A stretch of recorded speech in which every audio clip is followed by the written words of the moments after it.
When people think of PS1 RPGs, they usually picture their adventures to wrap up in 40 or 50 hours at most.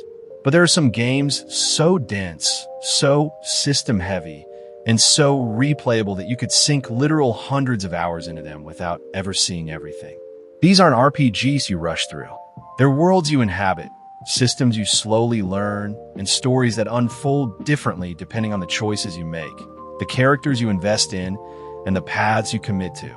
Long before live service design or endless post-game content, these PS1 RPGs were already built for obsession.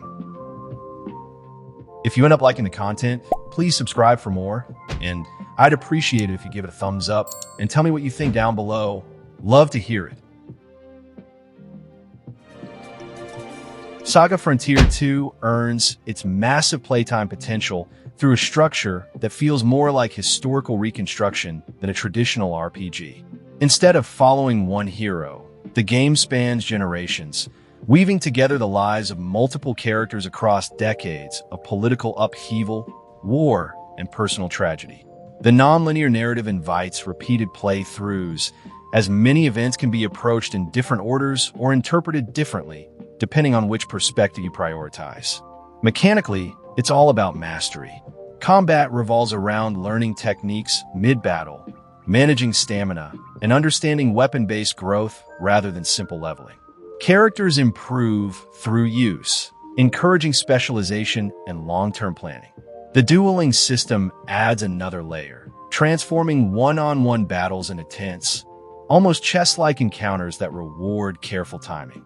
Perfecting party builds and unlocking rare techniques takes serious commitment. The game's biggest strength, its unconventional design, is also its biggest barrier. Tutorials are minimal, progression can feel opaque, and mistakes can haunt you later in the campaign. Some story segments are brutally difficult if you're underprepared, while others feel surprisingly easy. Save opportunities can be sparse, and grinding isn't always an option. Yet for players who click with its design philosophy, Saga Frontier 2 becomes endlessly engaging. Its watercolor art style, melancholic music, and fragmented storytelling encourage slow, thoughtful play. Understanding the systems fully often requires multiple runs, turning what looks like a modest RPG into a long-term commitment. Suikoden 2 looks approachable at first. Colorful sprites, straightforward turn-based combat, and a story that eases you in gently. But beneath that surface is one of the most replayable RPG structures ever created. The core reason you can spend hundreds of hours here is the 108 Stars of Destiny system. Recruiting every character isn't just a checklist. It's a massive web of branching requirements, missable events, hidden conditions, timing-sensitive encounters, and story-altering decisions. Miss the wrong conversation at the wrong moment, and an entire character arc disappears forever. That alone encourages multiple full playthroughs. The war narrative adds another layer. Large-scale strategy battles break up the traditional RPG flow, while duels and political decisions create subtle divergences in how the story unfolds. Even small choices ripple outward. Who lives, who dies, which factions trust you, and which endings become available. The game rewards deep knowledge, understanding recruitment order, optimal castle development, rare rune combinations, and party synergies that dramatically change how battles play out. On top of that, the base building system quietly eats time.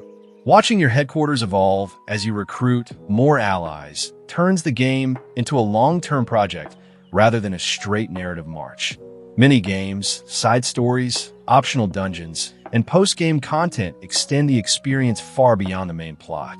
The game isn't especially hard, but seeing everything, optimizing parties, unlocking best endings, takes commitment. Its flaws are mostly structural. Inventory management is clunky. Some characters are far weaker than others, and the translation occasionally undersells emotional moments. But those rough edges don't diminish the depth. Suikoden 2 isn't long because it wastes your time. It's long because it gives you reasons to come back again and again.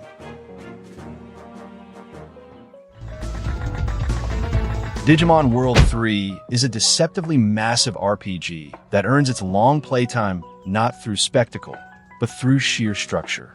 At first glance, it seems straightforward. Turn-based battles, familiar Digimon, and a lighthearted tone.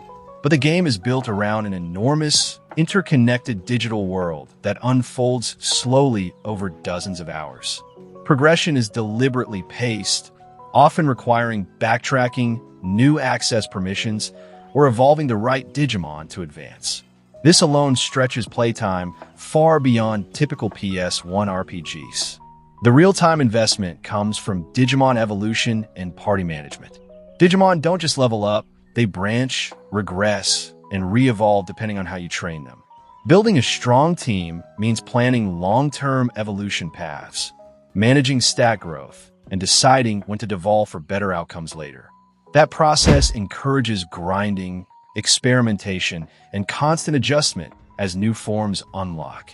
Side quests, tournaments, optional areas, and late-game challenges further extend the experience, especially for players trying to complete the Digimon library or raise perfectly optimized partners. The biggest flaw is pacing. The early game can feel slow, with repetitive battles and long stretches of travel. Random encounters are frequent, and navigation isn't always intuitive. The story is serviceable but rarely compelling, often taking a back seat to mechanical progression. Yet that same structure is what makes the game so absorbing. It's easy to lose hours perfecting a team, chasing rare Digimon, or preparing for the next major challenge. Digimon World 3 doesn't respect your time, but it rewards commitment. For players who enjoy long-term planning, gradual progression, and systems that demand patience, it's one of the most time-consuming RPGs on the PlayStation. Persona 2: Eternal Punishment is a game that invites long playtimes not through mechanical bloat, but through narrative density and systemic flexibility. Unlike later Persona entries, this is a traditional JRPG built around rumor manipulation, demon negotiation, and psychological storytelling that rewards patience and replay. The rumor system alone can dramatically reshape your experience. By spreading specific rumors, you can alter shop inventories, unlock hidden dungeons, change NPC behavior, and even affect how the world itself functions. Learning how to exploit this system takes time, experimentation, and multiple passes. Combat is deceptively deep. Party positioning matters. Fusion spells require coordination, and demon negotiation rewards understanding personality traits rather than brute force. Recruiting demons, fusing personas, and optimizing spell combos can keep players engaged long after the story ends. Side quests, optional bosses, and alternate dialogue paths further extend playtime, especially for completionists trying to uncover every rumor and consequence. Where this stumbles is pacing. Random encounters are frequent, and dungeon layouts can feel repetitive. Combat animations are slow, especially during long fusion spell chains. The difficulty curve isn't brutal, but it demands consistency and preparation rather than flashy builds. And compared to Persona 3 onward, social elements are absent, which can surprise newcomers. Still, the thematic ambition sets it apart. It tackles identity, guilt, memory, and collective belief with a seriousness few RPGs attempt. That depth encourages replay, reinterpretation, and long sessions spent absorbing the dialogue rather than rushing objectives. Eternal Punishment isn't a quick experience. It's a dense psychological RPG that rewards players willing to sink time into understanding its systems and themes. Dragon Quest VII is infamous for one thing above all else: its sheer length. But the reason players spend hundreds of hours here isn't just because the game is long. It's because of how methodically it builds its world and systems.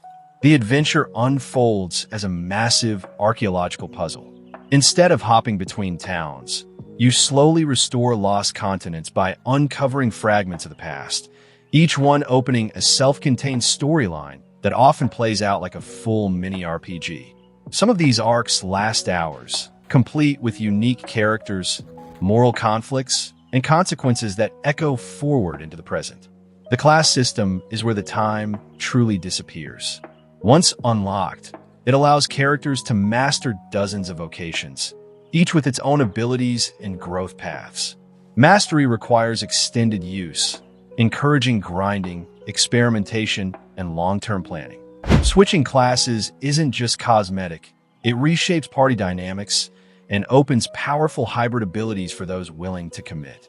Completionists can easily lose tens of hours optimizing builds or chasing mastery across every vocation. DQ7's biggest issue is pacing. The opening hours are notoriously slow, with minimal combat and heavy narrative setup. Random encounters are frequent, travel is lengthy, and some dungeon designs overstay their welcome. Yet for players who settle into its rhythm, the game becomes almost hypnotic. It's less about momentum and more about immersion.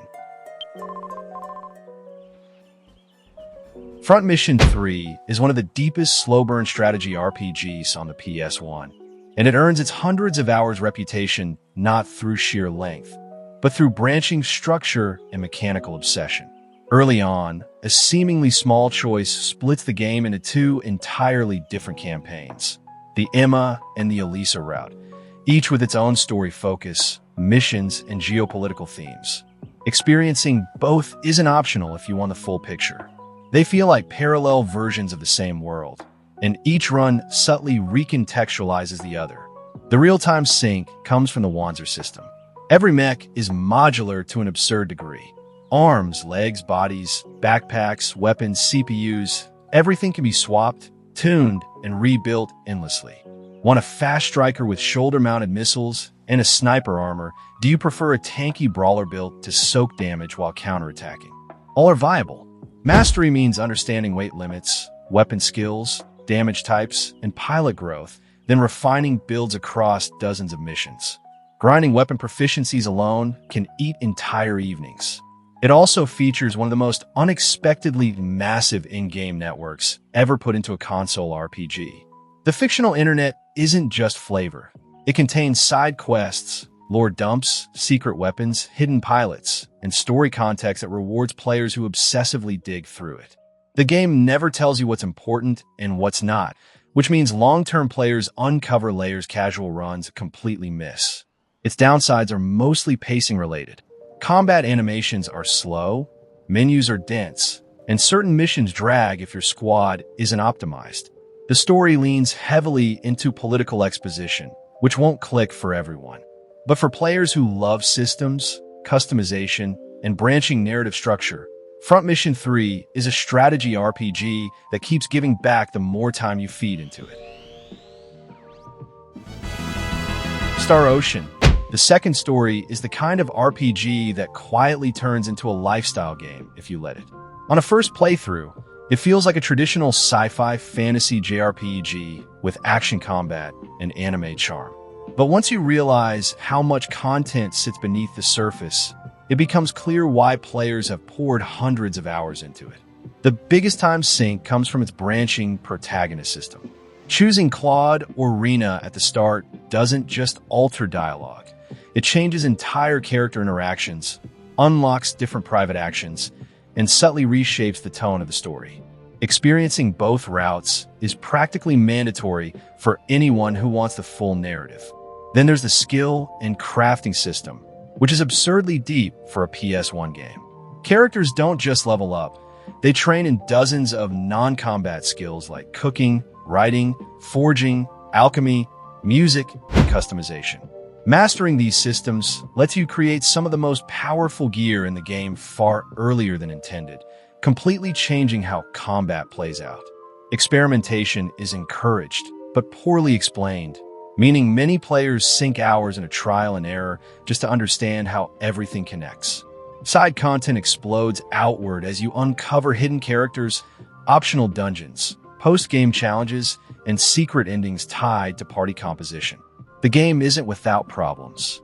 Balance can break easily if you understand crafting too well, turning late-game fights into trivial encounters.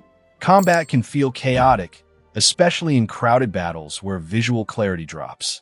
And the story, while charming, doesn't always match the depth of its systems. But for players who love systems-heavy RPGs that reward obsession, Star Ocean, the second story offers near-limitless replay value and an addictive sense of mechanical discovery that keeps pulling you back. Tactics Ogre is one of those games that never truly ends, because no two playthroughs are meant to be the same.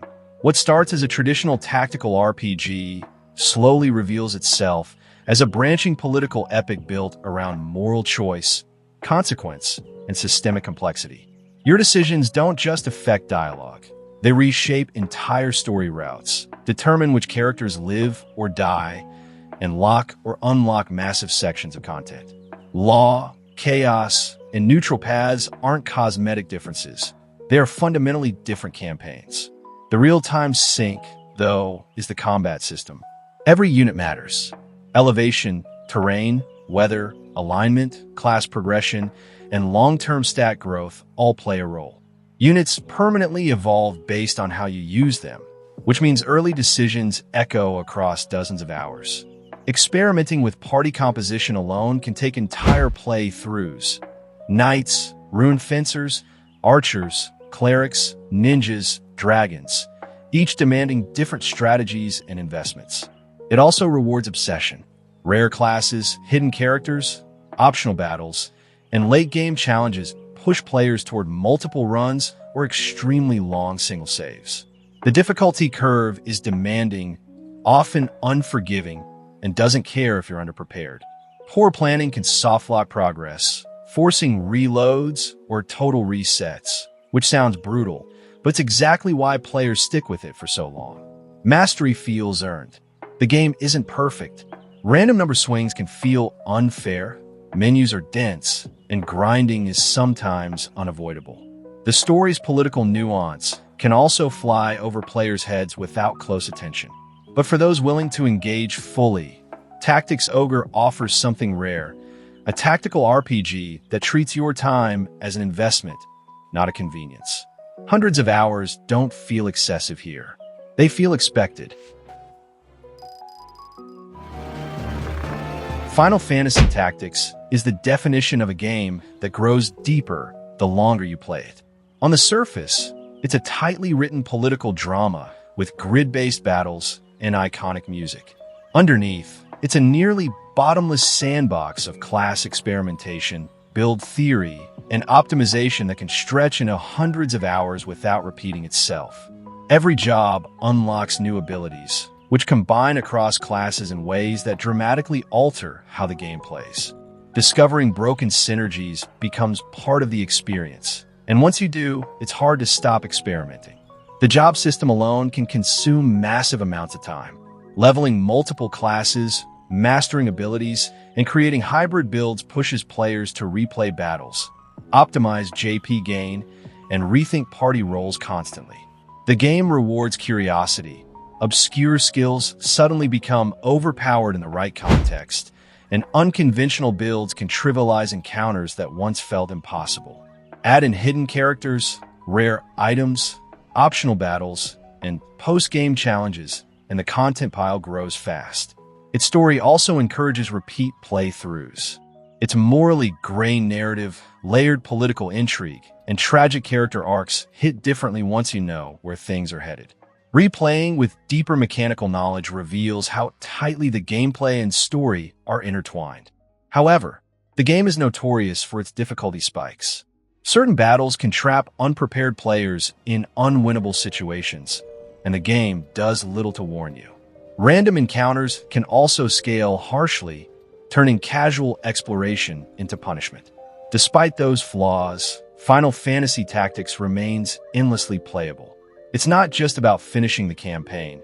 It's about mastering the system, discovering new approaches, and pushing the mechanics further than the designers probably intended. That's what turns a 60-hour RPG into a 300-hour obsession. Xenogears is a game that invites hundreds of hours not just through content, but through interpretation. On a mechanical level, it's already dense. Turn-based combat layered with fighting game-style combos, upgradable mechs, skill trees, and optional gear customization that rewards careful planning. Mastering death blows, optimizing gear loadouts, and preparing for the game's brutally demanding late encounters takes serious investment. But where this truly devours time is in its narrative. The story is massive, philosophical, and deliberately complex, blending psychology, religion, politics, and existentialism into a plot that demands attention. Understanding it often requires replays, supplemental reading, and careful analysis. The game doesn't explain everything clearly, and large portions of its second disc famously shift into a more condensed storytelling format, forcing players to piece together meaning rather than passively consume it. That second disc is its most controversial flaw. Budget and time constraints led to reduced exploration and extended exposition sequences, which can feel jarring after the first half's freedom. Combat balance also spikes unpredictably, and some systems go underused. But even these flaws contribute to the mystique. Few RPGs invite this level of long-term engagement. Xenogears isn't just something you finish. It's something players return to, dissect, debate, and reinterpret over years. That's why it remains one of the most time-consuming and mentally absorbing RPGs ever released on the PlayStation.